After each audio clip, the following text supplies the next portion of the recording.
एक बार दादा ने पोते को बोला, अरे छोरे छिप जा, तेरी मास्टर नियान लाग रही है। मास्टर नहीं आ रही उसकी। पोता बोला, अरे दादा तू भी छिप जा, मैंने तेरे मरने पे ही 1 हफ्ते की छुट्टी ले रखी है। एक बार नाई ने बोला, ताऊ नाई बाल काटेगा, ताऊ तेरे बाल छोटे कर रहे हैं के? ताऊ बोला, ना तू बड़े भी कर सके है। तो अब बड़े कौन करता है? एक बार क्या हुआ, हरियाणवी जो है ना बैंक में चला गया पैसे जमा कराने।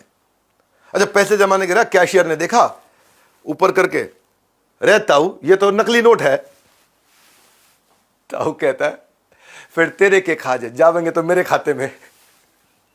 मैंने जब ये पहली बार सुना था ना, मैं बहुत देर हंसता रहा। सच अमेजिंग पीपल, हरियाणा के इतने हेल्पफुल भी हैं, इनका कोई फिल्टर नहीं है, ये बिना फिल्टर के फोटो खिंचाते हैं, रॉ होते हैं, अनप्रिटेंशियस होते हैं, बिल्कुल प्रिटेंड नहीं करते। ये वो लोग हैं जो अपने काम से काम नहीं रख सकते, ये दूसरों के मुसीबत आने के समय में दूसरों को काम आते हैं, पूरी दोस्ती निभाते हैं। गांव में शादी हो तो जाए, पूरा गांव साथ में खड़ा होकर के, शादी में लड़की की, गांव की बेटी की शादी है, पूरा पूरा गांव खड़ा हो जाएगा। ये हरियाणवी है, ये ना हड्डियां तोड़ते हैं, दिल नहीं तोड़ते। ये दिल सबका संभाल के रखते हैं। जाट जितना तन से मजबूत है ना, उतना ही मन से भी बहुत प्यारा है। अक्खड़ बोली, लिबास सादा, खोटा कम, खरा ज्यादा। क्या मतलब है? अक्खड़ बोली एकदम सीधा तड़ाक बोलेंगे, लिबास बड़ा सिंपल रखेंगे अपना, है बहुत स्टाइलिश लिबास नहीं होता। ये खोटे नहीं होते, खोटा कम पर खरा ज्यादा, सच्चा आदमी होता है। एक बार दादा, अब सच्चे की कहानी सुनो। एक बार दादा ने पोते को बोला, अरे छोरे छिप जा, तेरी मास्टर नियान लाग रही है। मास्टर नहीं आ रही उसकी। पोता बोला, अरे दादा तू भी छिप जा, मैंने तेरे मरने पे ही 1 हफ्ते की छुट्टी ले रखी है। तो ये they can speak to their dada like that. Amazing people. तो मैं गया हरियाणा, मैं अंदर जाके उनका कल्चर देख करके आया। एक पत्नी जो है हरियाणा पुलिस से बोली, जी मारा घरवाला 5 दिन पहला गोभी लेने गया था, ईब तक आया कोनी। अब 5 दिन पहले गोभी लेने गया, वापस नहीं आया, परेशान तो होगी। हरियाणा पुलिस क्या कहती है, रा फेर क्यों होया, कोई और सब्जी बना ले, जरूरी है गोभी बनानी है।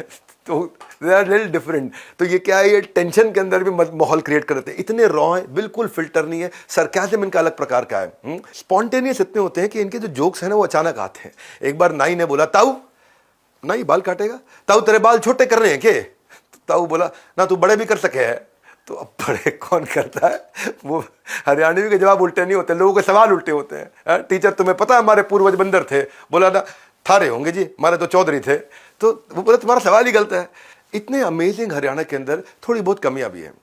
कभी कभार थोड़ा महिलाओं के प्रति कमियां हो जाती हैं। रिग्रेसिव है सोसाइटी थोड़ी सी, लेकिन माइंडसेट बहुत प्रोग्रेसिव है, ग्रोथ बहुत तेज ले रहे हैं।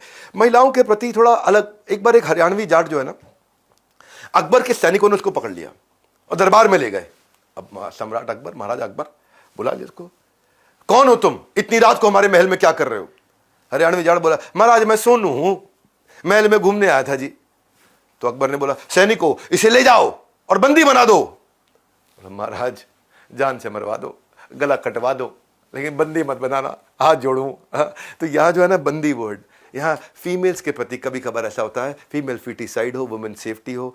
फीमेल का लिटरेसी रेट भी पुअर रहता है, पुअर सेक्स रेशियो है।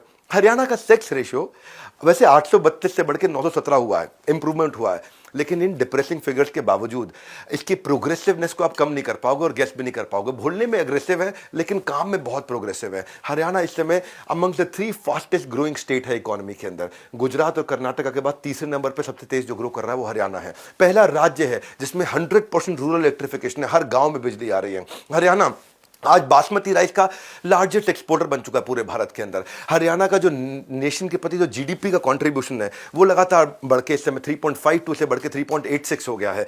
80% एक्सकेवेटर, रोड रोलर, कॉम्पैक्टर, बैको लोडर हरियाणा में बन रहे हैं। 67% गाड़ियां जो कार देश चला रहा है वो केवल हरियाणा में बनती हैं। 60% मोटरसाइकिल पूरा देश जो बनाता है उसकी केवल हरियाणा बना रहा है 60%। 52% क्रेन केवल हरियाणा में बन रही है। ट्रैक्टर तो बनते ही हरियाणा में है। 50% रेफ्रिजरेटर हरियाणा में बन रहे हैं। हरियाणा जो है 1.5% टोटल लैंड है, बहुत छोटा सा राज्य है, लेकिन 15% एग्रीकल्चरल प्रोड्यूस कर रहा है, एग्रीकल्चरल कॉन्ट्रीब्यूशन दे रहा है। यानी कि छोटा सा राज्य है 1.5%, लेकिन देश का 15% खाना आज धरती उगा के 70% कंट्री का जो फूड ग्रेन है वो हरियाणा से आ रहा है। देश के मुश्किल वक्त में हरियाणा ने लोगों का पेट भरा था। शास्त्री जी कहते थे ग्रीन रेवोल्यूशन के टाइम पे। बिगेस्ट एग्रीकल्चरल यूनिवर्सिटी भी आज हरियाणा में चौधरी चरण सिंह यूनिवर्सिटी है एग्रीकल्चर की। फरीदाबाद तेज अभी तक बढ़ रहा है, इंडस्ट्रियल सिटी बोला जाता है नॉर्थ इंडिया का। रोहतक को आज बिगेस्ट क्लॉथ मार्केट एशिया का माना जाता है, कपड़ा मंडी उसको बोलते हैं, कपड़ा मार्केट बोलते हैं। Panipat second largest oil refinery हमारे देश में। तो हरियाणा में बहुत सारी अच्छी चीज़ें जो बढ़ रही हैं, उसने हरियाणा को बहुत आगे किया है। बहादुरगढ़ को देखो आप, one of the important developing industrial town बन चुका है आज। ग्लास देश का, स्टील देश का, टाइल मैन्युफैक्चरिंग, बिस्किट, जूते, ये सब बहादुरगढ़ से निकल रहे हैं। गुड़गांव तो खैर हेडक्वार्टर इंडिया के लार्जेस्ट कार मैन्युफैक्चरर मारुति उद्योग का, और हीरो मोटोकॉर्प जो दुनिया की सबसे बड़ी बाइक बनाने वाली कंपनी है।